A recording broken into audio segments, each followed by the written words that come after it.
ਸਤਿ ਸ਼੍ਰੀ ਅਕਾਲ ਜੀ। ਅੱਜ ਦੇ ਚੋਣ ਨਤੀਜਿਆਂ ਨੂੰ ਬਹੁਤ ਉਡੀਕਿਆ ਜਾ ਰਿਹਾ ਸੀ। ਇੱਕ ਬਹੁਤ ਲੰਬਾ ਪ੍ਰੋਸੀਜਰ ਇਲੈਕਸ਼ਨਾਂ ਦਾ, ਐਡਾ ਲੰਬਾ ਕਿ ਜਿਹਨੇ ਮੁਲਕ ਨੂੰ ਮੌਤ ਦੇ ਮੂੰਹ ਦੇ ਵਿੱਚ ਧੱਕ ਦਿੱਤਾ, ਕਿਉਂਕਿ ਭਾਰਤੀ ਜਨਤਾ ਪਾਰਟੀ ਕਿਸੇ ਵੀ ਹਾਲਤ ਦੇ ਵਿੱਚ ਪੱਛਮੀ ਬੰਗਾਲ ਜਿੱਤਣਾ ਚਾਹੁੰਦੀ ਸੀ ਔਰ ਇਹਦੇ ਵਿੱਚ ਉਹਨੇ ਜਿੰਨਾ ਜ਼ੋਰ ਲਾ ਸਕਦੀ ਸੀ ਉਨਾ ਜ਼ੋਰ ਉਹਨੇ ਲਾਇਆ। ਇੱਥੋਂ ਤੱਕ ਕਿ ਇਸ ਚੀਜ਼ ਦੀ ਪਰਵਾਹ ਨਹੀਂ ਕੀਤੀ ਗਈ ਕਿ ਮੁਲਕ ਦੇ ਵਿੱਚ ਕਰੋਨਾ ਦੀ ਸੈਕੰਡ ਵੇਵ ਬੜੇ ਜ਼ੋਰ ਦੇ ਨਾਲ ਆ ਰਹੀ ਹੈ। ਬਹੁਤ ਵੱਡੀਆਂ ਵੱਡੀਆਂ ਰੈਲੀਆਂ ਕੀਤੀਆਂ ਗਈਆਂ, ਲੱਖਾਂ ਦੇ ਇਕੱਠ ਕੀਤੇ ਗਏ, ਜਿਨ੍ਹਾਂ ਨੇ ਇਹ ਇੰਪਲੀਮੈਂਟ ਕਰਵਾਉਣੇ ਸੀ ਕੋਵਿਡ-19 ਦੀਆਂ ਹਦਾਇਤਾਂ। ਉਹ ਇਹ ਕਹਿੰਦੇ ਦਿਸੇ ਕਿ ਕਮਾਲ ਹੋ ਗਈ, ਏਡੇ ਵੱਡੇ ਇਕੱਠ, ਮਨ ਗਦਗਦ ਹੋ ਗਿਆ। ਜਿੱਥੋਂ ਤੱਕ ਵੇਖਦੇ ਹਾਂ ਲੋਕ ਹੀ ਲੋਕ ਨਜ਼ਰ ਆਉਂਦੇ ਨੇ। ਹਰ ਚੀਜ਼ ਜਿਹੜੀ ਸੀ ਉਹ ਛਿੱਕੇ ਟੰਗ ਦਿੱਤੀ ਗਈ ਪੱਛਮੀ ਬੰਗਾਲ ਦੇ ਵਿੱਚ, ਖਾਸ ਤੌਰ ਦੇ ਉੱਤੇ ਕਿ ਵੀ ਕਿਸੇ ਵੀ ਤਰੀਕੇ ਦੇ ਨਾਲ ਪੱਛਮੀ ਬੰਗਾਲ ਜਿੱਤਣਾ, ਜਿਵੇਂ ਪੱਛਮੀ ਬੰਗਾਲ ਜਿੱਤ ਕੇ ਇਹ ਗੱਲ ਤੈਅ ਹੋ ਜਾਣੀ ਹੋਵੇ ਕਿ ਭਾਰਤੀ ਜਨਤਾ ਪਾਰਟੀ ਨੂੰ ਹੁਣ ਕੋਈ ਹਰਾਉਣ ਵਾਲਾ ਨਹੀਂ ਰਿਹਾ। ਇਸ ਤਰੀਕੇ ਦੇ ਨਾਲ ਇਸ ਚੋਣ ਨੂੰ ਲੜਿਆ ਗਿਆ ਪੱਛਮੀ ਬੰਗਾਲ ਦੀ ਨੂੰ। ਬੇਸ਼ੱਕ ਇਲੈਕਸ਼ਨਾਂ ਜਿਹੜੀਆਂ ਨੇ ਉਹ 5 ਰਾਜਾਂ ਦੇ ਵਿੱਚ ਹੋਈਆਂ, ਜਿਹਦੇ ਵਿੱਚ ਇੱਕ ਛੋਟਾ ਜਿਹਾ ਕੇਂਦਰੀ ਸ਼ਾਸਿਤ ਪ੍ਰਦੇਸ਼ ਪੁਡੂਚੇਰੀ ਵੀ ਸ਼ਾਮਲ ਹੈ। ਪੁਡੂਚੇਰੀ ਦੇ ਵਿੱਚ ਭਾਰਤੀ ਜਨਤਾ ਪਾਰਟੀ ਦੀ ਸਰਕਾਰ ਜਿਹੜੀ ਉਹ ਆ ਜਾਣੀ ਸੀਗੀ, ਉਹ ਪਤਾ ਸੀਗਾ। ਉਹ ਛੋਟਾ ਜਿਹਾ ਇੱਕ ਰਾਜ ਹੈ। ਅਸਮ ਦੇ ਲੋਕਾਂ ਨੇ ਭਾਰਤੀ ਜਨਤਾ ਪਾਰਟੀ ਦੇ ਵਿੱਚ ਫਿਰ ਵਿਸ਼ਵਾਸ ਜਿਹੜਾ ਉਹ ਪ੍ਰਗਟ ਕੀਤਾ। ਅਸਮ ਦੇ ਵਿੱਚ ਇੱਕ ਕਿਸਮ ਦੇ ਨਾਲ ਕਾਂਗਰਸ ਦੀ ਵੱਡੀ ਹਾਰ ਜਿਹੜੀ ਆ ਉਹ ਜ਼ਰੂਰ ਹੋਈ ਆ ਔਰ ਕਾਂਗਰਸ ਦੀ ਓਵਰਆਲ ਤਕਰੀਬਨ ਹਾਰ ਹੋਈ ਆ। ਜੇ ਆਪਾਂ ਜਿਹੜਾ ਜ਼ਿਕਰ ਕਰਦੇ ਆ ਤਾਮਿਲਨਾਡੂ ਦਾ, ਤਾਮਿਲਨਾਡੂ ਦੇ ਨਾਲ ਵਿੱਚ ਬੇਸ਼ੱਕ ਉਹ ਡੀਐਮਕੇ ਦੇ ਨਾਲ ਰਲ ਕੇ ਚੋਣਾਂ ਲੜ ਰਹੀ ਸੀਗੀ, ਪਰ ਡੀਐਮਕੇ ਦੀ ਆਪਣੀ ਉੱਥੇ ਜਿੱਤ ਏਡੀ ਵੱਡੀ ਆ ਕਿ ਕਾਂਗਰਸ ਦੀਆਂ ਜਿਹੜੀਆਂ ਉੱਥੇ ਸੀਟਾਂ ਨੇ ਉਹ ਕਿਹਾ ਜਾ ਸਕਦਾ ਕਿ ਝੁੰਗੇ ਜਾ ਗਈਆਂ ਉਹਨੂੰ, ਉਨੀਆਂ ਕੁ ਸੀਟਾਂ। ਡੀਐਮਕੇ ਨੂੰ ਬਹੁਤ ਜ਼ਿਆਦਾ ਜ਼ਰੂਰਤ ਉਹਦੀ ਨਹੀਂ ਰਹਿਣੀ ਕਾਂਗਰਸ ਦੀ। ਕੇਰਲਾ ਦੇ ਵਿੱਚ ਜਿਹੜੀ ਉਹ ਸਰਕਾਰ ਦੀ ਵਾਪਸੀ ਹੋਈ ਆ ਔਰ ਕੇਰਲਾ ਦੇ ਵਿੱਚ ਕਿਉਂਕਿ ਜੇ ਕੇਰਲਾ ਤੋਂ ਆਪਾਂ ਸਟਾਰਟ ਕਰੀਏ ਤਾਂ ਕੇਰਲਾ ਦੇ ਵਿੱਚ ਉੱਥੋਂ ਦੀ ਜਿਹੜੀ ਸਰਕਾਰ ਹੈ ਕਾਮਰੇਡਾਂ ਦੀ, ਉਹਨਾਂ ਨੇ ਇੱਕ ਨਵਾਂ ਜਿਹੜਾ ਉਹ ਤਜਰਬਾ ਕੀਤਾ ਮੁੱਖ ਮੰਤਰੀ ਨੇ। ਮੈਂ ਇਸ ਤਜਰਬੇ ਦਾ ਪਹਿਲਾਂ ਵੀ ਜ਼ਿਕਰ ਕੀਤਾ ਸੀ। ਜਿਹੜੇ 2 ਵਾਰੀ ਜਿੱਤੇ ਵਿਧਾਇਕ ਸੀ ਉਹਨਾਂ ਨੂੰ ਟਿਕਟ ਨਹੀਂ ਦਿੱਤੀ, 35 ਇਹਦੇ ਵਿੱਚ ਆ ਗਏ ਔਰ ਨਵੇਂ ਲੋਕ ਜਿਹੜੇ ਸੀ ਉਹਨਾਂ ਨੂੰ ਟਿਕਟਾਂ ਦਿੱਤੀਆਂ ਗਈਆਂ। ਇਹ ਲੇਖਾ ਜੋਖਾ ਆਪਾਂ ਕਰਾਂਗੇ, 35 ਜਿਹੜੇ ਨਵੇਂ ਨੇ ਬਾਅਦ ਦੇ ਵਿੱਚ ਕਰਾਂਗੇ। ਅਜੇ ਉਹ ਸਾਰੇ ਪੂਰੇ ਨਤੀਜੇ ਜਿਹੜੇ ਨੇ ਉਹ ਆ ਜਾਣ ਸਾਹਮਣੇ ਕਿ ਉਹਨਾਂ ਦੇ ਵਿੱਚੋਂ 35 ਚੋਂ ਕਿੰਨੇ ਜਿੱਤੇ। ਬਹੁਤ ਵੱਡੀ ਗਿਣਤੀ 'ਚ ਜਿੱਤਣਗੇ। ਉਹਦੇ ਵਿੱਚ ਕੁਝ MBBS, ਕੁਝ ਲਾਅ ਕੀਤੇ ਹੋਏ, ਕੁਝ PhD ਕੀਤੇ ਹੋਏ ਲੋਕ ਲਿਆਂਦੇ ਗਏ। ਇਸ ਕਰਕੇ ਤਜਰਬਾ ਕੀਤਾ ਗਿਆ ਕਿ ਅਸੀਂ ਨਵੇਂ ਲੋਕਾਂ ਨੂੰ ਜਗ੍ਹਾ ਦੇਣੀ ਹੈ, ਅਸੀਂ ਨਵੀਂ ਲੀਡਰਸ਼ਿਪ ਪੈਦਾ ਕਰਨੀ ਹੈ। ਜਦੋਂ ਇਹ ਤਜਰਬੇ ਦੀ ਗੱਲ ਹੋਈ ਤਾਂ ਉਹ ਪਾਰਟੀ ਦਾ ਉੱਥੇ ਕੇਰਲ ਦੇ ਵਿੱਚ ਅੰਦਰੂਨੀ ਤੌਰ ਦੇ ਉੱਤੇ ਵੀ ਵਿਰੋਧ ਹੋਇਆ। ਜਿਹੜੇ ਉੱਥੋਂ ਦੇ ਮੁੱਖ ਮੰਤਰੀ ਸਨ, ਹੁਣ ਦੁਬਾਰਾ ਫੇਰ ਬਣਨਗੇ, ਉਹਨਾਂ ਨੇ ਇਹ ਗੱਲ ਕਹੀ ਵੀ ਚਾਹੇ ਕੁਝ ਵੀ ਹੋ ਜੇ ਅਸੀਂ ਇਹ ਤਜਰਬਾ ਕਰਾਂਗੇ। ਅਸੀਂ ਉਸ ਸਿਚੁਏਸ਼ਨ ਦੇ ਵਿੱਚ ਆ ਕਿ ਅਸੀਂ ਤਜਰਬਾ ਕਰ ਸਕਦੇ ਹਾਂ, ਕਿਉਂਕਿ ਉਹਨਾਂ ਨੇ ਇਹ ਗੱਲ ਕਹੀ ਵੀ ਅਗਲੀ ਵਾਰੀ ਇਹ ਵੀ ਮੇਰੇ ਉੱਤੇ ਵੀ ਲਾਗੂ ਹੋ ਜਾਣਾ, ਕਿਉਂਕਿ ਐਤਕੀ ਉਹ 2 ਵਾਰੀ ਜਿੱਤ ਗਏ, ਅਗਲੀ ਵਾਰੀ ਉਹ ਵੀ ਟਿਕਟ ਤੋਂ ਪਾਸੇ ਹੋ ਜਾਣਗੇ। ਇੱਕ ਕਮਾਲ ਦਾ ਤਜਰਬਾ ਜਿਹੜਾ ਉਹ ਕੇਰਲ ਦੇ ਵਿੱਚ LDF ਨੇ ਕੀਤਾ। ਇਸ ਤਰ੍ਹਾਂ ਦਾ ਹੌਸਲੇ ਭਰਿਆ ਤਜਰਬਾ ਸ਼ਾਇਦ ਹੀ ਕੋਈ ਪਾਰਟੀ ਜਿਹੜੀ ਆ, ਵੱਡੀ ਤੋਂ ਵੱਡੀ ਪਾਰਟੀ, ਉਹ ਕਰ ਸਕੇ ਆਪਣੇ ਰਾਜ ਦੇ ਵਿੱਚ, ਕਿਉਂਕਿ ਦੂਜਿਆਂ ਲਈ ਜਗ੍ਹਾ ਛੱਡਣੀ ਸਿਆਸੀ ਪਾਰਟੀਆਂ ਦੇ ਵਿੱਚ ਪੋਸੀਬਲ ਹੀ ਨਹੀਂ ਹੈ। ਆਪਾਂ ਤਾਂ ਦੇਖ ਰਹੇ ਹਾਂ ਇੱਥੇ ਬਣ ਕੀ ਰਿਹਾ। ਕੈਪਟਨ ਸਾਹਿਬ ਪਿਛਲੀ ਵਾਰੀ ਕਹਿੰਦੇ ਸੀਗੇ ਇਹ ਮੇਰੀ ਆਖਰੀ ਚੋਣ ਹੈ, ਹੁਣ ਕਹਿੰਦੇ ਨਹੀਂ ਮੈਂ ਤਾਂ ਚੋਣ ਜਿਹੜੀ ਉਹ ਲੜਨੀ ਹੈ ਅਗਲੀ ਵੀ। ਪ੍ਰਕਾਸ਼ ਸਿੰਘ ਬਾਦਲ ਹੋਰਾਂ ਨੂੰ ਪੁੱਛ ਲਓ, ਉਹ ਕਹਿਣਗੇ ਅਗਲਾ ਮੁੱਖ ਮੰਤਰੀ ਮੈਨੂੰ ਡਿਕਲੇਅਰ ਕਰੋ, ਕਿੰਨੀ ਛੇਤੀ ਕਰ ਦਿਓ। ਇੱਥੇ ਕੋਈ ਰਿਟਾਇਰ ਨਹੀਂ ਹੁੰਦਾ। ਜਦੋਂ ਉਹਨੂੰ ਯਾਦ ਹੋਵੇ ਤਾਂ ਪਿਛਲੀਆਂ ਚੋਣਾਂ ਦੇ ਵਿੱਚ ਬੜੀ ਅਜੀਬੋ-ਗਰੀਬ ਸਥਿਤੀ ਬਣੀ ਸੀ ਇੱਧਰ ਸਮਰਾਲੇ ਵਾਲੀ ਸਾਈਡ ਤੇ। ਉਹ ਕਹਿੰਦੇ ਜੇ ਤਜਰਬੇਕਾਰ ਲੈਣਾ ਤਾਂ ਮੈਂ ਹੈਗਾ, ਜੇ ਤੁਹਾਨੂੰ ਲੱਗਦਾ ਕਿ ਮੈਨੂੰ ਨਹੀਂ ਟਿਕਟ ਦੇਣੀ ਫਿਰ ਮੇਰਾ ਮੁੰਡਾ ਹੈਗਾ, ਜੇ ਯੂਥ ਚੋਂ ਕਿਸੇ ਨੂੰ ਦੇਣੀ ਆ ਫਿਰ ਮੇਰਾ ਪੋਤਾ ਹੈਗਾ। ਨਵਿਆਂ ਦੀ ਜਗ੍ਹਾ ਜਿਹੜੀ ਉਹ ਖਾਲੀ ਹੋਈ ਨਹੀਂ ਕੀਤੀ ਜਾਂਦੀ। ਕੇਰਲਾ ਦਾ ਇਹ ਤਜਰਬਾ ਬਹੁਤ ਕਮਾਲ ਦਾ ਔਰ ਇਹ ਐਪਰੀਸ਼ੀਏਟ ਜਿਹੜਾ ਉਹ ਹੋਣਾ ਚਾਹੀਦਾ। ਤੁਸੀਂ ਜਿੰਨਾ ਮਰਜ਼ੀ ਜਿਹੜਾ ਉਹ ਭੰਡ ਲਓ ਇਹ ਕਹਿ ਕੇ ਕਿ ਉਹ ਕਾਮਰੇਡ ਨੇ, ਕਮਿਊਨਿਸਟ ਨੇ, ਪਰ ਉਹਨਾਂ ਨੇ ਤਜਰਬਾ ਕੀਤਾ। ਰਾਜਨੀਤਿਕ ਤੌਰ ਦੇ ਉੱਤੇ ਇਸ ਤਰ੍ਹਾਂ ਦੇ ਤਜਰਬੇ ਨੂੰ ਕਈ ਵਾਰੀ ਪੈਰਾਂ ਤੇ ਕੁਹਾੜੀ ਮਾਰਨਾ ਵੀ ਕਿਹਾ ਜਾਂਦਾ, ਪਰ ਉਹਨਾਂ ਨੇ ਕਰਕੇ ਇਹ ਦੱਸ ਦਿੱਤਾ ਕਿ ਨਵਿਆਂ ਦੇ ਵਾਸਤੇ ਉਹ ਥਾਂ ਖਾਲੀ ਕਰਨ ਦੇ ਵਾਸਤੇ ਤਿਆਰ ਨੇ। ਕੇਰਲਾ ਦੇ ਵਿੱਚ ਇਹ ਨਵੀਂ ਸਰਕਾਰ ਉਹੀ ਪੁਰਾਣੀ ਜਿਹੜੀ ਰਿਪੀਟ ਹੋ ਰਹੀ ਆ, ਉਹਨਾਂ ਨੂੰ ਇਸ ਤਜਰਬੇ ਦੇ ਉੱਤੇ ਤਾਂ ਮੇਰਾ ਖਿਆਲ ਵਧਾਈ ਦੇਣੀ ਬਣਦੀ ਹੈ। ਜੇ ਆਪਾਂ ਤਾਮਿਲਨਾਡੂ ਦਾ ਜ਼ਿਕਰ ਕਰੀਏ ਤਾਂ ਉੱਥੇ ਜਿਹੜੇ ਤਾਮਿਲਨਾਡੂ ਦੇ ਵਿੱਚ DMK ਪਾਵਰ ਦੇ ਵਿੱਚ ਜਿਹੜੀ ਉਹ ਆ ਗਈ। ਸਟਾਲਿਨ ਹੋਰਾਂ ਨੇ ਕੰਮ ਬਹੁਤ ਕੀਤਾ। ਇਹ ਕਿਹਾ ਜਾਂਦਾ ਕਿ ਉਹਨਾਂ ਨੇ ਘਰ ਕੋਈ ਛੱਡਿਆ ਨਹੀਂ, ਕੋਈ ਗਲੀ ਨਹੀਂ ਛੱਡੀ ਜਿੱਥੋਂ ਤੱਕ ਨਹੀਂ ਪਹੁੰਚੇ। ਉਹ ਸਾਡੇ ਨੇਤਾਵਾਂ ਵਾਂਗੂ ਸਿਰਫ ਇਲੈਕਸ਼ਨਾਂ ਦੇ ਟਾਈਮ ਨਹੀਂ ਬੋਲਣ ਲੱਗੇ, ਇਲੈਕਸ਼ਨਾਂ ਦੇ ਟਾਈਮ ਬਾਹਰ ਨਹੀਂ ਆਏ, ਉਹ ਲਗਾਤਾਰ ਲੱਗੇ ਰਹੇ। ਮੈਂ ਕੰਪੈਰੀਜ਼ਨ ਸਾਰਿਆਂ ਦਾ ਜਿਹੜਾ ਉਹ ਕਰਨਾ ਚਾਹੁੰਦਾ ਥੋੜਾ। ਨਵਜੋਤ ਸਿੰਘ ਸਿੱਧੂ ਹੋਰੀ ਜਦੋਂ ਹਟ ਗਏ ਸੀਗੇ, ਪਿੱਛੇ ਹਟਾ ਦਿੱਤਾ ਗਿਆ ਸੀਗਾ, ਉਹ ਘਰੇ ਬੈਠ ਗਏ। ਮੈਂ ਉਦੋਂ ਵੀ ਵਾਰ-ਵਾਰ ਕਹਿੰਦਾ ਰਿਹਾ ਕਿ ਸਿੱਧੂ ਸਾਹਿਬ ਜੇ ਤੁਸੀਂ ਆਪਣੀ ਹੋਂਦ ਜਿਉਂਦੀ ਰੱਖਣੀ ਆ, ਲੋਕਾਂ ਦੇ ਨਾਲ ਤਾਂ ਖੜੇ ਹੋਵੋ, ਲੋਕਾਂ ਦੇ ਨਾਲ ਤੁਰੇ ਰਹੋ। ਸਟਾਲਿਨ ਹੋਰਾਂ ਦੇ ਇਹ ਹੱਕ ਜਾਂਦਾ ਕਿ ਉਹਨਾਂ ਨੇ ਇੰਨਾ ਕੰਮ ਕੀਤਾ ਉੱਥੇ ਕਿ ਅੱਜ ਉਹ ਇੱਕ ਬਹੁਤ ਵੱਡੇ ਨੇਤਾ ਦੇ ਵਜੋਂ ਉੱਭਰ ਰਹੇ ਆ। ਤਾਮਿਲਨਾਡੂ ਦੇ ਉਹ ਮੁੱਖ ਮੰਤਰੀ ਬਣ ਗਏ। ਇੱਕ ਤਾਂ ਜਿਹੜੇ ਕੇਰਲਾ ਦੇ ਮੁੱਖ ਮੰਤਰੀ ਨੇ ਉਹ ਬੜੇ ਸਟਰੋਂਗ ਹੋ ਕੇ ਨਿਕਲੇ, ਨੈਸ਼ਨਲ ਪੱਧਰ ਦੇ ਉੱਤੇ ਇੱਕ ਵੱਡੇ ਨੇਤਾ ਦੇ ਤੌਰ ਦੇ ਉੱਤੇ ਉਹ ਪਿੱਲਈ ਜਿਹੜੇ ਨੇ ਉਹ ਸਾਹਮਣੇ ਆਉਣਗੇ। ਦੂਸਰੇ ਜਿਹੜੇ ਨੇਤਾ ਨੇ ਉਹ ਬਿਨਾਂ ਕਿਸੇ ਸ਼ੱਕ ਦੇ ਇਹ ਤਾਮਿਲਨਾਡੂ ਦੇ ਵਿੱਚ ਬਣਨ ਵਾਲੇ ਜਿਹੜੇ ਮੁੱਖ ਮੰਤਰੀ ਨੇ ਸਟਾਲਿਨ, ਉਹ ਸਾਹਮਣੇ ਆਉਣਗੇ। ਫਿਰ ਜਿਹੜੀ ਇੱਕ ਰਾਜ ਰਹਿੰਦਾ ਅਸਮ ਤੇ ਪੁਡੂਚੇਰੀ ਦੇ ਵਿੱਚ ਭਾਰਤੀ ਜਨਤਾ ਪਾਰਟੀ ਆ ਰਹੀ ਹੈ, ਉੱਥੇ ਆ ਗਈ। ਕਾਂਗਰਸ ਦੀ ਮੈਂ ਗੱਲ ਕਰਦਾ ਸੀਗਾ ਕਿ ਕਾਂਗਰਸ ਕਿਉਂ ਪਛੜ ਗਈ। ਕਾਂਗਰਸ ਦੇ ਅੰਦਰ ਜਿਹੜੇ ਵੱਡੇ ਨੇਤਾ ਨੇ G23 ਦੇ ਤੌਰ ਦੇ ਉੱਤੇ ਜਿਹੜੇ ਜਾਣੇ ਜਾਂਦੇ ਆ, ਉਹਨਾਂ ਨੇ ਚਿੱਠੀ ਇੱਕ ਲਿਖੀ ਸੀਗੀ।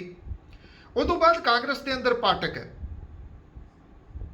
ਯਾਦ ਕਰੋ ਥੋੜੇ ਹਫ਼ਤੇ ਪਹਿਲਾਂ ਕਾਂਗਰਸ ਨੇ ਸਟਾਰ ਪ੍ਰਚਾਰਕਾਂ ਦੀ ਸੂਚੀ ਜਾਰੀ ਕੀਤੀ ਸੀ ਕਿ ਉਹ ਇਹਨਾਂ 5 ਰਾਜਾਂ ਦੇ ਵਿੱਚ ਹੋਣ ਵਾਲੀਆਂ ਚੋਣਾਂ ਦੇ ਵਿੱਚ ਜਾ ਕੇ ਪ੍ਰਚਾਰ ਕਰਨਗੇ। ਇਸ ਸੂਚੀ ਦੇ ਵਿੱਚ ਪੰਜਾਬ ਦੇ ਵਿੱਚੋਂ ਜਿਹੜੇ ਨਾਮ ਸੀ, ਉਹਦੇ ਵਿੱਚ ਨਵਜੋਤ ਸਿੰਘ ਸਿੱਧੂ ਹੋਰਾਂ ਦਾ ਨਾਮ ਵੀ ਸੀ, ਉਹਦੇ ਵਿੱਚ ਕੈਪਟਨ ਅਮਰਿੰਦਰ ਸਿੰਘ ਹੋਰਾਂ ਦਾ ਨਾਮ ਵੀ ਸੀ। ਕਿ ਇਹਨਾਂ ਨੇ ਕਿਸੇ ਰੈਲੀ ਨੂੰ ਉੱਥੇ ਜਾ ਕੇ ਸੰਬੋਧਨ ਕੀਤਾ ਹੋਵੇ ਤੇ ਦੱਸਣਾ, ਜਾਂ ਕਿਸੇ ਹੋਰ ਆਗੂ ਨੇ ਉਹਨਾਂ ਸੂਬਿਆਂ ਦੇ ਵਿੱਚ ਜਾ ਕੇ ਕਿਸੇ ਰੈਲੀ ਨੂੰ ਸੰਬੋਧਨ ਕੀਤਾ, ਨਹੀਂ। ਸ਼ਾਇਦ ਰਾਹੁਲ ਗਾਂਧੀ ਹੋਰੀ ਇਕੱਲੇ ਹੀ ਜਿਹੜਾ ਉਹ ਫਿਰਦੇ ਦਿਸੇ। ਕਾਂਗਰਸ ਨੂੰ ਮੂੰਹ ਦੀ ਖਾਣੀ ਪਈ ਹੈ ਇਹਨਾਂ ਰਾਜਾਂ ਦੀਆਂ ਚੋਣਾਂ ਦੇ ਵਿੱਚ। ਤੇ ਜਿਹੜੀ ਨਿਗਾਹ ਸਭ ਤੋਂ ਜ਼ਿਆਦਾ ਲੱਗੀ ਹੋਈ ਸੀ ਉਹ ਪੱਛਮੀ ਬੰਗਾਲ ਦੇ ਚੋਣ ਨਤੀਜਿਆਂ ਦੇ ਉੱਤੇ ਸੀ। ਉਹ ਦੀਦੀ ਉਹ ਦੀਦੀ ਕਹਿ ਕੇ ਜਿਹੜਾ ਜੀ ਉਹ ਸੰਬੋਧਨ ਕਰਨਾ, ਇਹ ਕਹਿਣਾ ਕਿ ਇਹ 2 ਮਈ ਨੂੰ ਹੁਣ ਪਲਸਤਰ ਖੋਲ ਕੇ ਆਪਣੇ ਘਰੇ ਚਲ ਜੂਗੀ, 2 ਮਈ ਨੂੰ ਇਹਦਾ ਸੂਪੜਾ ਸਾਫ਼, 2 ਮਈ ਨੂੰ ਇਹ ਵਿਰੋਧੀ ਧਿਰਾਂ ਦੇ ਵਿੱਚ ਵੀ ਜਿਹੜਾ ਜੀ ਉਹ ਕਿਤੇ ਨਜ਼ਰ ਨਹੀਂ ਆਊਗੀ। ਭਾਰਤੀ ਜਨਤਾ ਪਾਰਟੀ 200 ਸੀਟਾਂ ਜਿੱਤਣ ਵਾਲੀ ਹੈ। ਉਹ ਇਹ ਗੱਲ ਭੁੱਲ ਗਏ ਕਿ ਇਹਦੇ 'ਚ ਕੋਈ ਸ਼ੱਕ ਨਹੀਂ, ਤੁਸੀਂ ਬਹੁਤ ਸਾਰੇ ਸੂਬਿਆਂ ਦੇ ਵਿੱਚ ਉੱਥੋਂ ਦਾ ਕਲਚਰ ਉਹਨਾਂ ਦਾ ਉਹ ਸਾਰਾ ਕੁਝ ਜਿਹੜਾ ਉਹ ਖਤਮ ਕਰਕੇ ਸਿਆਸਤ ਜਿਹੜੀ ਉਹ ਕਰ ਦਿੱਤੀ। ਪਰ ਪੱਛਮੀ ਬੰਗਾਲ ਵਾਲਿਆਂ ਨੇ ਘੱਟੋ ਘੱਟ ਇਹ ਜਿਹੜੀ ਰਿਹਰਸਲ ਚੱਲਦੀ ਤੁਰੀ ਆਉਂਦੀ ਸੀ ਉਹਨੂੰ ਰੋਕ ਲਿਆ। ਤ੍ਰਿਣਮੂਲ ਕਾਂਗਰਸ ਨੈਸ਼ਨਲ ਲੈਵਲ ਦੀ ਵੀ ਪਾਰਟੀ ਹੈ, ਪਰ ਉਹਦੀਆਂ ਜੜ੍ਹਾਂ ਪੱਛਮੀ ਬੰਗਾਲ ਦੇ ਵਿੱਚ ਨੇ। ਇਹ ਉਹਦੀ ਬਿਊਟੀ ਹੈ ਤ੍ਰਿਣਮੂਲ ਕਾਂਗਰਸ ਦੀ। ਜਿਹੜੀਆਂ ਰੀਜਨਲ ਪਾਰਟੀਆਂ ਨੇ ਉਹ ਜਿਉਂਦੀਆਂ ਰਹਿਣੀਆਂ ਬਹੁਤ ਜ਼ਰੂਰੀ ਨੇ, ਮੇਰਾ ਇਹ ਸਟਰੋਂਗ ਮੰਨਣਾ। ਅਕਾਲੀ ਦਲ ਬਾਦਲ ਕਿੱਥੋਂ ਫੇਲ ਹੋਇਆ? ਉਹ ਰੀਜਨਲ ਪਾਰਟੀ ਸੀ, ਜਿਉਂਦੀ ਰਹਿਣੀ ਚਾਹੀਦੀ ਸੀ। ਜਿੰਨੀ ਦੇਰ ਤੱਕ ਅਕਾਲੀ ਦਲ ਜਿਹੜਾ ਸੀਗਾ ਉਹ ਰੀਜਨਲ ਪਾਰਟੀ ਰਿਹਾ, ਉਹ ਸੂਬੇ ਦੇ ਹੱਕਾਂ ਦੀ ਗੱਲ ਕਰਦਾ ਰਿਹਾ, ਉਹ ਸੂਬੇ ਦੇ ਵੱਧ ਅਧਿਕਾਰਾਂ ਦੀ ਗੱਲ ਕਰਦਾ ਰਿਹਾ, ਉਹ ਸੂਬੇ ਦੇ ਪਾਣੀਆਂ ਦੀ ਗੱਲ ਕਰਦਾ ਰਿਹਾ, ਉਹ ਸੂਬੇ ਦੇ ਪੰਜਾਬੀ ਬੋਲਦੇ ਇਲਾਕਿਆਂ ਦੀ ਗੱਲ ਕਰਦਾ ਰਿਹਾ। ਜਦੋਂ ਉਹਨੂੰ ਲੱਗਣ ਲੱਗਿਆ ਕਿ ਮੈਂ ਹੁਣ ਨੈਸ਼ਨਲ ਪਾਰਟੀ ਬਣਨਾ, ਮੈਂ ਹਰਿਆਣੇ 'ਚ ਚੋਣਾਂ ਲੜਨੀਆਂ, ਮੈਂ ਉੱਤਰ ਪ੍ਰਦੇਸ਼ 'ਚ ਚੋਣਾਂ ਲੜਨੀਆਂ, ਮੈਂ ਰਾਜਸਥਾਨ ਦੇ ਵਿੱਚ ਚੋਣਾਂ ਲੜਨੀਆਂ, ਉਹਨੇ ਇੱਥੋਂ ਜਦੋਂ ਪੈਰ ਕੱਢੇ ਤੇ ਸੂਬੇ ਦੀਆਂ ਜਿਹੜੀਆਂ ਹੱਕੀ ਮੰਗਾਂ ਸੀ ਉਹ ਆੜੇ ਆਈਆਂ। ਅੱਜ ਉਹਦਾ ਕੀ ਹਸ਼ਰ ਆ ਸਭ ਦੇ ਸਾਹਮਣੇ। ਕਾਂਗਰਸ ਦੀਆਂ ਕੁਝ ਗਲਤ ਨੀਤੀਆਂ ਤੇ ਖਾਸ ਤੌਰ ਦੇ ਉੱਤੇ ਇੱਕ ਪਰਿਵਾਰ ਦੇ ਉੱਤੇ ਸਾਰੀ ਟੇਕ ਰੱਖ ਲੈਣੀ, ਇਹ ਕਾਂਗਰਸ ਨੂੰ ਖਮਿਆਜ਼ਾ ਭੁਗਤਣਾ ਪਿਆ। ਪੱਛਮੀ ਬੰਗਾਲ ਦੇ ਲੋਕਾਂ ਨੇ ਧਰਮ ਦੇ ਨਾਂ ਦੇ ਉੱਤੇ ਜਿਹੜੀ ਵੋਟ ਪੋਲਰਾਈਜੇਸ਼ਨ ਜਿਹੜੀ ਚੱਲਦੀ ਆ, ਧਰੁਵੀਕਰਨ ਜਿਹੜਾ ਵੋਟਾਂ ਦਾ, ਉਹਨੂੰ ਰੋਕਿਆ। ਉੱਥੇ ਉਹ ਪਤਾ ਚੱਲਿਆ ਨਹੀਂ, ਉੱਥੇ ਧਰਮ ਦਾ ਪਤਾ ਨਹੀਂ ਚੱਲਿਆ, ਲੋਕਾਂ ਨੇ ਨਕਾਰ ਦਿੱਤਾ। ਉਹਨਾਂ ਨੇ ਇੱਕ ਧਰਤੀ ਦੇ ਨਾਲ ਜੁੜੀ ਹੋਈ ਜਿਹੜੀ ਆਗੂ ਆ, ਉਹਨੂੰ ਦੁਬਾਰਾ ਓਨੀ ਹੀ ਪਾਵਰ ਦੇ ਦਿੱਤੀ ਜਿੰਨੀ ਪਾਵਰ ਉਹਦੇ ਕੋਲੇ ਪਿਛਲੀਆਂ 2 ਟਰਮਾਂ ਦੇ ਵਿੱਚ ਸੀ।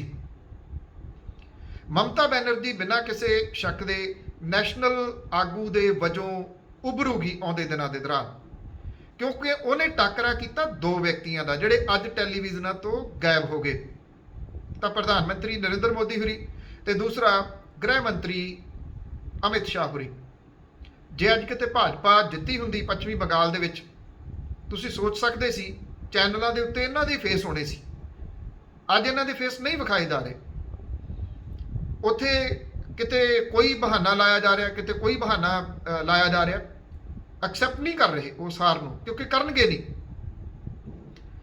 ਇੱਕ ਗੱਲ ਨਹੀਂ ਭੁੱਲਣੀ ਚਾਹੀਦੀ, ਪੱਛਮੀ ਬੰਗਾਲ ਦੇ ਵਿੱਚ ਇਹਨਾਂ ਚੋਣਾਂ ਦੇ ਵਿੱਚ ਕੋਈ ਇਹਨੂੰ ਮੰਨੇ ਜਾਂ ਨਾ ਮੰਨੇ, ਪਰ ਇਹ ਰਿਐਲਿਟੀ ਹੈ। ਭਾਰਤ ਦੇ ਕਿਸਾਨਾਂ ਦਾ ਬਹੁਤ ਵੱਡਾ ਰੋਲ ਇਹਦੇ ਵਿੱਚ ਰਿਹਾ। ਕਿਸਾਨ ਜਥੇਬੰਦੀਆਂ ਜਿਹੜੀਆਂ ਕਿ 5 ਮਹੀਨਿਆਂ ਤੋਂ ਲਗਭਗ ਇਹਨਾਂ ਦੇਸ਼ ਦੀਆਂ ਸਰਹੱਦਾਂ ਦੇ ਉੱਤੇ ਬੈਠੀਆਂ ਨੇ, ਉਹਨਾਂ ਦੇ ਨਾਲ ਕੇਂਦਰ ਦੀ ਸਰਕਾਰ ਗੱਲ ਕਰਨ ਦੇ ਵਾਸਤੇ ਤਿਆਰ ਨਹੀਂ। ਉਹ ਜਥੇਬੰਦੀਆਂ ਦੇ ਆਗੂਆਂ ਨੇ ਪੱਛਮੀ ਬੰਗਾਲ ਦੇ ਵਿੱਚ ਜਾ ਕੇ, ਜਿੱਥੋਂ ਦੀ ਉਹ ਭਾਸ਼ਾ ਵੀ ਨਹੀਂ ਜਾਣਦੇ, ਉੱਥੇ ਲੋਕਾਂ ਨੂੰ ਉੱਥੋਂ ਦੀ ਭਾਸ਼ਾ ਦੇ ਵਿੱਚ ਤਰਜਮਾ ਕਰਕੇ ਖੇਤੀ ਬਿੱਲ ਸਮਝਾਉਣ ਦੇ ਵਿੱਚ ਉਹ ਸਫਲ ਰਹੇ। ਇਹ ਹੋ ਸਕਦਾ ਕਿਸੇ ਨੂੰ ਇਹ ਲੱਗੇ ਕਿ ਬਹੁਤ ਵੱਡੀ ਗੱਲ ਹੈ ਕਿ ਨਹੀਂ, ਉਹਨਾਂ ਦਾ ਕੀ ਅਸਰ ਪੈ ਸਕਦਾ, ਪਿਆ ਅਸਰ। 100% ਅਸਰ ਜਿਹੜਾ ਨਹੀਂ ਇਸ ਚੀਜ਼ ਦਾ ਰਿਹਾ। ਉੱਥੇ ਲੋਕਾਂ ਨੂੰ ਇਹ ਗੱਲ ਸਮਝ ਆਈ ਕਿ ਖੇਤੀ ਬਿੱਲ ਸਿਰਫ ਕਿਸਾਨਾਂ ਵਾਸਤੇ ਨਹੀਂ, ਆਮ ਲੋਕਾਂ ਦੇ ਵਾਸਤੇ ਵੀ ਵੱਡੀ ਮੁਸ਼ਕਲ ਜਿਹੜੀ ਆ ਉਹ ਖੜੀ ਕਰ ਦੇਣਗੇ। ਹੁਣ ਪਤਾ ਨਹੀਂ ਕਿਸਾਨਾਂ ਨੂੰ ਗੱਲਬਾਤ ਦੇ ਵਾਸਤੇ ਸੱਦਿਆ ਜਾਂਦਾ ਜਾਂ ਨਹੀਂ, ਕਿਉਂਕਿ ਇਹ ਵੀ ਤਾਂ ਗੱਲਾਂ ਚੱਲਦੀਆਂ ਰਹੀਆਂ ਪਿਛਲੇ ਦਿਨਾਂ ਤੋਂ ਕਿ ਉੱਥੇ ਆਪਰੇਸ਼ਨ ਕਲੀਨ ਜਿਹੜਾ ਉਹ ਹੋਣ ਜਾ ਰਿਹਾ। ਸੱਦੇ ਨੇ ਗੱਲਬਾਤ ਦੇ ਵਾਸਤੇ ਜਾਂ ਨਹੀਂ, ਪਰ ਪ੍ਰੈਸ਼ਰ ਪਊਗਾ। ਦੂਸਰਾ ਜਿਹੜੇ ਵੱਡੀ ਗੱਲ ਸੀਗੀ, ਮੁਲਕ ਦੇ ਲੋਕਾਂ ਨੂੰ ਸਮਝਣ ਦੀ ਲੋੜ ਹੈ ਕਿ ਜਿਹੜੇ ਮੁਲਕ ਦੇ ਲੋਕ ਨੇ ਉਹਨਾਂ ਦੀ ਸਿਹਤ, ਬਲਕਿ ਉਹਨਾਂ ਦੀ ਜਾਨ, ਉਹਦੀ ਕੋਈ ਪਰਵਾਹ ਨਹੀਂ। ਉਹ ਮਰਦੇ ਨੇ ਮਰਨ, ਉਹ ਜਾਂਦੇ ਨੇ ਜਾਣ। ਅੱਜ ਜੋ ਹਾਲਾਤ ਮੁਲਕ ਦੇ ਵਿੱਚ ਕਰੋਨਾ ਦੀ ਵਜ੍ਹਾ ਕਰਕੇ ਬਣੇ ਆ, ਇਹਦੇ ਵਿੱਚ ਕੇਂਦਰ ਦੀ ਸਰਕਾਰ ਦੇ ਗਲਤ ਫੈਸਲੇ, ਬਲਕਿ ਫੈਸਲੇ ਲਏ ਹੀ ਨਹੀਂ ਗਏ। ਕਿਸੇ ਐਕਸਪਰਟ ਦੀ ਕੋਈ ਰਾਏ ਮੰਨੀ ਨਹੀਂ ਗਈ। ਟਿੱਚਰਾਂ ਕੀਤੀਆਂ ਗਈਆਂ ਐਕਸਪਰਟਸ ਨੂੰ। ਕਦੀ ਐਕਸਪਰਟ ਬੜਾ ਦੱਸਦੇ ਸੀ ਸਾਨੂੰ, ਇਸ ਮੁਲਕ ਦੇ ਵਿੱਚ ਇੰਨੇ ਕੇਸ ਆ ਜਾਣਗੇ, ਅਸੀਂ ਤਾਂ ਠੀਕ ਕਰ ਲਿਆ, ਅਸੀਂ ਤਾਂ ਵਿਸ਼ਵ ਗੁਰੂ ਆ। ਅੱਜ ਹਾਲਾਤ ਇਹ ਬਣ ਗਏ ਕਿ ਸੀਰਮ ਵਰਗੀ ਜਿਹੜੀ ਕੰਪਨੀ ਜਿਹੜੀ ਵੈਕਸੀਨ ਬਣਾ ਰਹੀ ਆ, ਉਹਦਾ ਮਾਲਕ ਭੱਜ ਹੀ ਗਿਆ। ਉਹ ਇੰਗਲੈਂਡ ਦੇ ਵਿੱਚ ਜਾ ਕੇ ਉਹਨੇ ਇਹ ਗੱਲ ਉੱਥੇ ਜਾ ਕੇ ਦੱਸੀ, ਮੇਰੇ ਤੇ ਤਾਂ ਪ੍ਰੈਸ਼ਰ ਬਹੁਤ ਸੀ, ਮੈਨੂੰ ਤਾਂ ਧਮਕੀਆਂ ਬਹੁਤ ਆਉਂਦੀਆਂ ਸੀ, ਉਹਨੂੰ ਰੱਖਿਆ ਨਹੀਂ ਜਾ ਸਕਿਆ। ਟੀਕਾ ਉਤਸਵ ਐਲਾਨ ਦਿੱਤਾ, ਟੀਕੇ ਹੈ ਹੀ ਨਹੀਂ। ਉਤਸਵ ਕਿਵੇਂ ਹੋ ਸਕਦਾ ਹੈ? ਬਿਮਾਰੀ ਉਤਸਵ ਨਹੀਂ ਹੋ ਸਕਦੀ। ਤੁਸੀਂ ਪਹਿਲਾਂ ਕੌਲੀਆਂ ਖੜਕਾਉਣ ਨੂੰ ਕਿਹਾ, ਬਾਟੀਆਂ ਖੜਕਾਉਣ ਨੂੰ ਕਿਹਾ, ਥਾਲੀਆਂ ਖੜਕਾਉਣ ਨੂੰ ਕਿਹਾ, ਲੋਕੀ ਕਮਲੇ ਹੋਏ, ਖੜਕਾਈ ਗਏ। ਹੁਣ ਸਿਲੰਡਰ ਖੜਕਾ ਰਹੇ ਆ। ਲੋਕਾਂ ਨੇ ਸਮਝੀ ਨਹੀਂ ਇਹ ਗੱਲ ਕਿ ਥਾਲੀਆਂ ਖੜਕਾ ਕੇ, ਬਾਟੀਆਂ ਖੜਕਾ ਕੇ, ਭਾਂਡੇ ਖੜਕਾ ਕੇ ਇੱਕ ਵਾਇਰਸ ਕਿਵੇਂ ਭੱਜ ਸਕਦਾ। ਲੋਕ ਮੂਰਖ ਬਣਾਏ ਗਏ, ਲੋਕ ਮੂਰਖ ਬਣ ਗਏ। ਪੱਛਮੀ ਬੰਗਾਲ ਦੇ ਲੋਕਾਂ ਨੂੰ ਮੂਰਖ ਨਾ ਬਣਨ ਦੇ ਉੱਤੇ ਬਹੁਤ ਬਹੁਤ ਵਧਾਈ। ਤੇ ਖਾਸ ਤੌਰ ਦੇ ਉੱਤੇ ਉਹਨਾਂ ਲੋਕਾਂ ਦੇ ਵਾਸਤੇ ਮੈਸੇਜ ਜਿਹੜੇ ਇਹ ਸਮਝ ਸਕਣ ਕਿ ਜਿਹੜਾ ਸੂਬਾ ਹੈ ਉਹਦੇ ਹੱਕ ਜਿਹੜੇ ਉਹ ਸਭ ਤੋਂ ਪਹਿਲਾਂ ਹੁੰਦੇ ਆ। ਜੇ ਸੂਬੇ ਦੇ ਹੱਕਾਂ ਦੀ ਖਾਤਰ ਤੁਸੀਂ ਨਾ ਸੁਚੇਤ ਹੋਏ, ਇਹਨਾਂ ਸਿਆਸੀ ਪਾਰਟੀਆਂ ਦੇ ਪਿਛਲੱਗ ਬਣ ਕੇ ਆਪਣੇ ਸੂਬੇ ਦੇ ਇੱਕ ਇੱਕ ਜਿਹੜੀਆਂ ਚੀਜ਼ਾਂ ਨੇ ਉਹਨਾਂ ਨੂੰ ਗਵਾਉਂਦੇ ਰਹੇ, ਤਾਂ ਸੂਬੇ ਦੀ ਹੋਂਦ ਜਿਹੜੀ ਉਹ ਫਿਰ ਨਹੀਂ ਰਹੂਗੀ। 2 ਸੂਬੇ ਬਹੁਤ ਅਹਿਮ ਰਹੇ ਨੇ ਪਿਛਲੇ ਇਤਿਹਾਸ ਦੇ ਵਿੱਚ, ਪੰਜਾਬ ਤੇ ਬੰਗਾਲ। ਆਜ਼ਾਦੀ ਦੀ ਲੜਾਈ ਦੇ ਵਿੱਚ ਇਹਨਾਂ 2 ਸੂਬਿਆਂ ਦਾ ਬਹੁਤ ਵੱਡਾ ਰੋਲ ਹੈ। ਕਿਸਾਨੀ ਸੰਘਰਸ਼ ਪੰਜਾਬ ਦੇ ਵਿੱਚੋਂ ਉੱਠਿਆ, ਸਿਆਸੀ ਸੰਘਰਸ਼ ਬੰਗਾਲ ਦੇ ਵਿੱਚੋਂ ਉੱਠਿਆ। ਇਤਿਹਾਸ ਆਪਣੇ ਆਪ ਨੂੰ ਰਿਪੀਟ ਕਰ ਰਿਹਾ। ਇਹ 2 ਚੀਜ਼ਾਂ ਜਿਹੜੀਆਂ ਨੇ ਉਹ ਆਪਸ ਦੇ ਵਿੱਚ ਮਿਲਣਗੀਆਂ ਇੱਕ ਵਾਰੀ ਫੇਰ। ਸੰਘਰਸ਼, ਚਾਹੇ ਉਹ ਰੋਟੀ ਦਾ ਸੰਘਰਸ਼ ਹੈ, ਆਮ ਲੋਕਾਂ ਦੀ ਗੱਲ ਹੈ ਕਿ ਲੋਕਾਂ ਦੇ ਮੂੰਹ 'ਚ ਰੋਟੀ ਪੈਂਦੀ ਰਹੇ, ਉਹ ਤਾਂ ਪੈਂਦੀ ਰਹੂਗੀ ਜੇ ਕਿਸਾਨ ਜਿਉਂਦਾ ਰਹੂਗਾ। ਤੇ ਸਿਆਸਤ ਦੇ ਵਿੱਚ ਜੇ ਬਦਲਾਅ ਜਿਹੜਾ ਉਹ ਨਾ ਆਇਆ ਤੇ ਲੋਕਾਂ ਦਾ ਬਹੁਤ ਬੁਰਾ ਹਾਲ ਹੋ ਜਾਊਗਾ।